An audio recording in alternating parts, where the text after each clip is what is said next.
Greetings, Mark Brown here.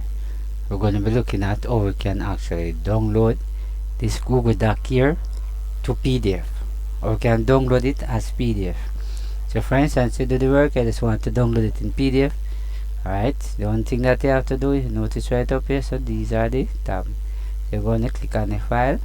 You notice it's new, open, notice you make a copy, share, email, notice download, rename, and all of that. What we want to focus on is download. Notice this is Microsoft Word. Notice itself it's a PDF that we want to download it. Also, we're going to click on that. Alright, notice right up here. Alright, you notice this itself is a PDF document right there. So we're going to click on it and open it.